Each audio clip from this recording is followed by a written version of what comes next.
জাতীয় চলচ্চিত্র পুরস্কারপ্রাপ্ত চিত্রনায়িকা ও নৃত্যশিল্পী অঞ্জনা সুলতানার প্রতি বিএফটিসিতে শেষ শ্রদ্ধা নিবেদন করেছেন সংস্কৃতি অঙ্গনের মানুষ, তার সহকর্মী ও ভক্তরা। শুক্রবার রাত 1টায় বিএসএমএমইউতে চিকিৎসাধীন অবস্থায় তিনি মৃত্যুবরণ করেন। বাংলা চলচ্চিত্রের সোনালী সময়ের নায়িকা অঞ্জনার জীবন ও কর্ম নিয়ে সুলতানা হিমো রিপোর্ট। অঞ্জনা সুলতানা চলচ্চিত্রে অঞ্জনা নামে পরিচিত।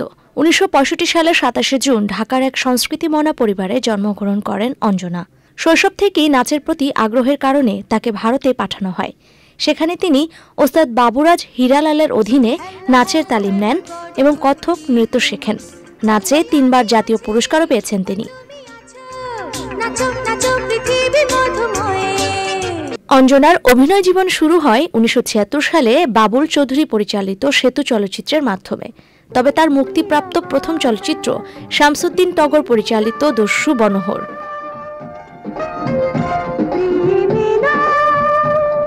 1978 সালে আজিজুর রহমান পরিচালিত অশিক্ষিত চলচ্চিত্রে নায়ক রাজ রাজ্জাকের বিপরীতে লাইলি চরিত্রে অভিনয় করে জনপ্রিয়তা পান।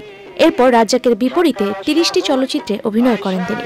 এছাড়া নায়ক আলমগীর, জসিম, বুলবুল আহমেদ, জাফর ইকবাল, ওয়াসিম, উজ্জ্বল, ফারুক, ইলিয়াস জাভেদ, মিঠুন চক্রবর্তী ও ইলিয়াস কাঞ্চনের সঙ্গেও অভিনয় করেছেন অঞ্জনা।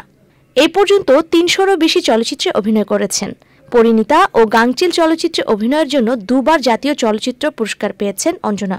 অঞ্জনার মৃত্যুতে গভীর শোক নেমে আসে সংস্কৃতি অঙ্গনে।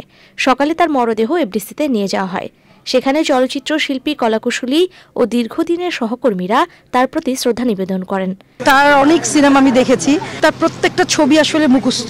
আস্তে আস্তে আস্তে আস্তে একজন করে চলে যাচ্ছে, মানে কেমন যেন একটা অদ্ভুত লাগছে আমার কাছে, নিজের কাছে।